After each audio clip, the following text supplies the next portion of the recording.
Assalamu alaikum, brothers and sisters. Welcome to another quick little show. There's a video circulating around Twitter, around every social media that I saw, wherein some children, some Ahmadi children, are being taught that Muslims are terrorists, they're out to kill us, and etc. etc. So I'm gonna show. I found the full video. I'm gonna show the first 5 minutes. So the woman, and honestly, man, I don't try to show anyone's kids on any YouTube channel. You know what I mean? This is not my thing. I don't. Even if they're wrong, these are children. So um, if anyone ever reaches out to me and says they want this gone, I'll delete it in a sec. You know what I mean? I don't blame the children. I blame the Mirza family for what they've done and what they're perpetuating, and the Ahmadis who are adults and won't say anything. So I'm gonna play the first 5 minutes. The clip on YouTube that's circulating, the clip on Twitter and Facebook that's circulating is only about a minute and a half. I'm gonna play the first 5 minutes so you get the full context. And the context is persecution. They are telling them we're being persecuted, Muslims are killing us, free will in Pakistan, and that's a lie. That's an absolute lie. Ahmadis are not being killed like that way. It is just not happening. So anyhow, this video is from 2013. It's about 7 years old. And it's weird. At the beginning, they say a recitation of the Quran, but what the girl recites is not the Quran. It's a dua from Abu Dawud, I think. Excuse me. Where is it from? Yeah, it's from a hadith book. I think it was Abu Dawud or Ibn Majah. So that was weird. Then they give a translation. Then they give an interpretation. So if you watch the full video, which I posted the link in the bottom of the full video, feel free to check it out. Shazia Bhatti, she corrects them every time they make a mistake. In this interpretation, she didn't correct them. She said it was, this is a reality. All right. Okay, and remember, Mirza Tahir Ahmad was best friends with Zia al-Haq, and Ordinance 20 was a business move. Mirza Tahir Ahmad wanted his headquarters in London, not a small village in Pakistan. And there's a war going on next door. 2 wars. The Soviets are in Afghanistan, and the Iran-Iraq war is going on. So Pakistan's not even a safe place to be. So without further ado, I'm going to share the screen and show the video. Okay, here we go.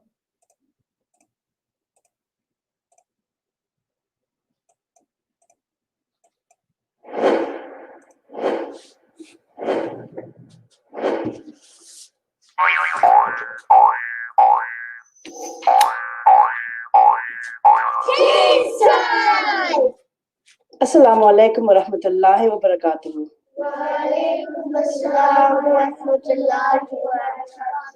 Today we're here with another program of Kids Time, and as the viewers all over the world are aware, they can follow this program and join in and learn with us, inshallah. How are you all today? And today we're going to begin with the recitation of the Holy Quran. So who's going to read for us today? Samita?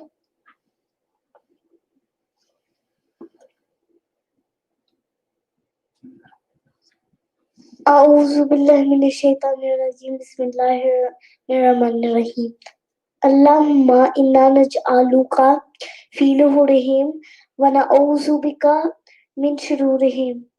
Good. And who's going to tell us the translation of that in Urdu to start with? मैं अल्लाह ताला की पनाह मांगती हूँ धुतकारे हुए शैतान से। अल्लाह ताला के नाम के साथ जो बिन मांगे देने वाला बार बार रहम करने वाला है। मैं अल्लाह ताला को अल्लाह हम तुझके दुश्मनों के मुकाबले में डाल बनाते हैं और उनकी शरारतों से तेरी पनाह मांगते हैं. And who's going to tell us the translation in English? I seek refuge with Allah from Satan the accursed, in the name of Allah the gracious, the merciful. O Allah, we make you a shield against the enemies, and we seek your protection against the evil designs. Okay, who can tell me what that means? Can anyone explain to me? Because there's some difficult words there. So who can try and explain to me in easier words? Isha, why don't you have a go? I think it means like the enemies are the ones who are the disbelievers or the non-Ahmadi Muslims, and it means like Allah is a shield, and he protects us from all the evil stuff that are sprang from the non-Ahmadi Muslims or the disbelievers.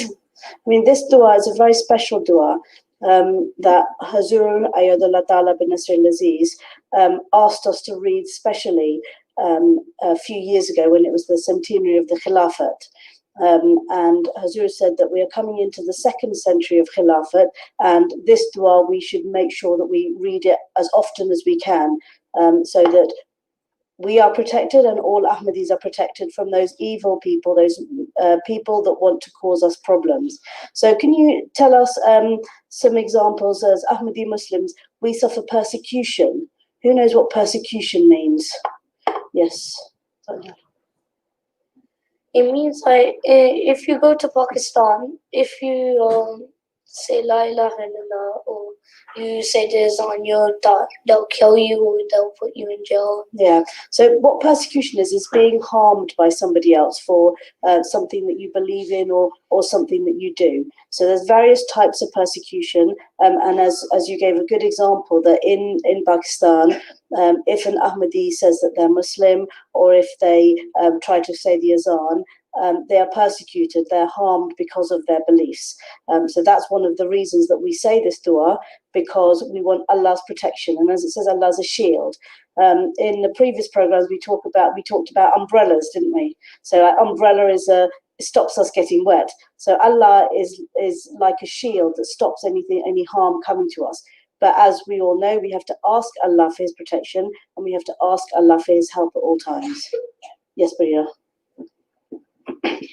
Also, does this prayer mean that when you're getting leaded to bad intentions and bad stuff, you have to read it? And also, does persecution also mean being threatened or blamed without any reason?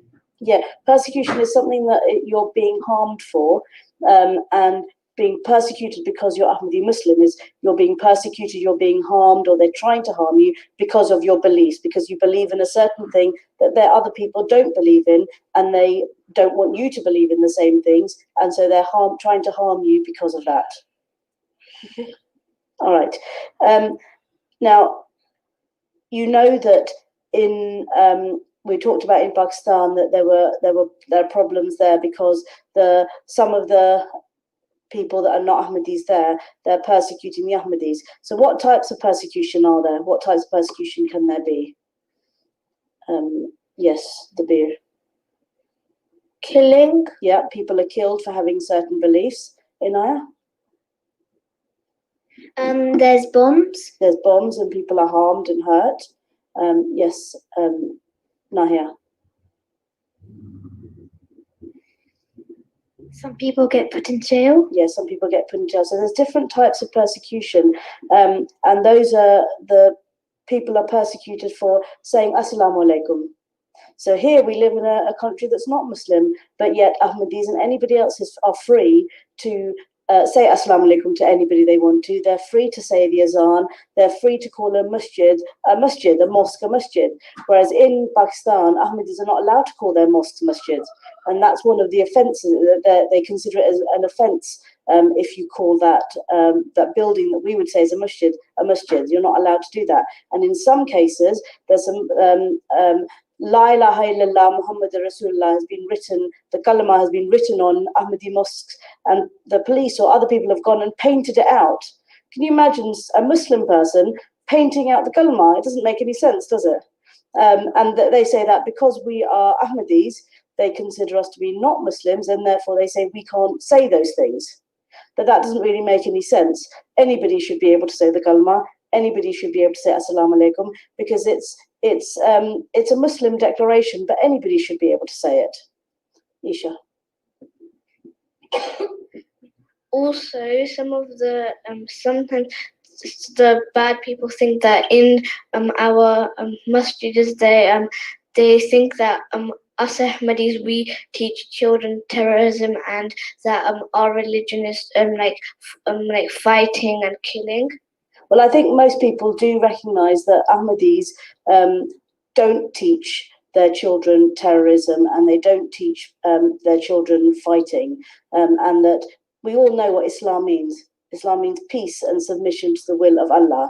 So it's a very peaceful religion, and there are people that have misinterpreted the teachings of Islam and have used Islam as an excuse to harm other people. But what we say, what Islam says, is that when you kill one person, it's like killing the whole world. It's like killing the whole mankind. So you're not allowed to kill other people, and you're not allowed to kill yourself. So those are the things that Islam teaches us. Yes, Bira. You know, you said in Pakistan you can't say Assalamu alaikum to people and you can't call it the mosque a masjid. Could you say all this stuff in English? Would you still be put into jail? You can be if you tell people that you're a Muslim and you're an Ahmadi Muslim, then you could be put in jail for those things in Pakistan. Like you said, if you kill someone, it's like you killed the whole mankind. But what if you're doing it for your own defense? That's different. But if you're trying to harm somebody for no reason at all, what that means is that you're harming the whole of the community by killing that one person. Okay, let's go on to the hadith. Okay, who's going to do the Urdu for us today? Yes, Ragib. Allahumma salli ala Muhammadin wa ala ali Muhammadin kama sallaita ala Ibrahima wa ala ali Ibrahima innaka Hamidum Majid. Allahumma barik ala Muhammadin wa ala ali Muhammadin kama barakta ala Ibrahima wa ala ali Ibrahima innaka Hamidum Majid. And he's going to tell us the hadith now. Hamza? Al-Muslimu man salim al-Muslimuna min lisanihi wa yadihi. Good. Okay, folks, I'm back. Oh, I got some comments. Yup, Assalamu alaikum, brother. Oh, it's just how they're teaching Qadiani kids that Muslims are terrorists. You know, and I'm telling you, when I was a kid, we didn't like that's what they taught me also. I thought all Muslims were terrorists and bad people. You know, I joined the U.S. Air Force in 1999, and I'm like, I'm an Ahmadi. I'm not even a Muslim, so I'm not even with them. So I had no issues at all. Thanks, brother. I'm on the job, brother. I got a little cough today.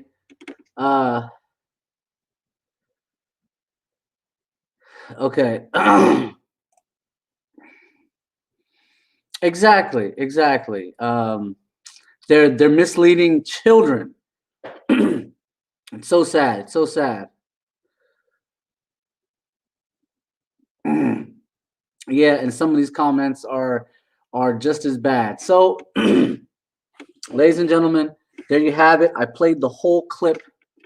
You know, this is what they're teaching. This is what Kiki believes. Salim Mir from Mind Roaster Mir. That's what he believes. Just listen to his videos. Every time you debate a Qadiani, they're going to say the same thing. Oh, look at the Muslim world. It's disarray. It's doing bad. Come under our Khalifa, whatever. These guys don't know, or they forget. The Ottoman Empire had a Khalifa or a Sultan. So did the Mughal Empire. That's two parallel Islamic governments with two parallel sultans or Khalifas. In Malaysia, they had their own Khalifa. There were possibly 10 Khalifas on earth at one time simultaneously. You understand what I'm saying? So what are these guys talking about? So the other thing that's pretty big is the Caliph of Islam situation. That's still bubbling. Let's see how that goes. Now Mirza Masroor Ahmad is sort of backing off, and he's saying no, only God chooses a Khalifa. Well, then why the fake Wikipedia pages? You know, and they also keep lying about Sierra Leone. I just looked it up. Sierra Leone, there's like 1,000 Ahmadis. That's it. They're claiming like 500,000. They're claiming like 200 mosques. That's ridiculous. And most of the mosques that they have in their possession were mosques they took over. They didn't build a lot of these mosques in Africa. They took them over. The same thing in Pakistan. When they moved to Pakistan in 1947, they started taking over mosques. And so this leads to a lot of animosity. Why are Ahmadis getting all this special treatment?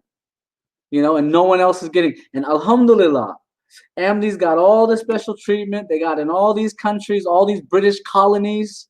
They were there first. They got to the Marshall Islands first. Still, everyone rejected it. Alhamdulillah. Alhamdulillah.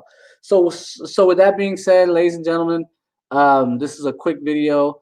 Been going for just 15 minutes. Enjoy your evening, and assalamu alaikum.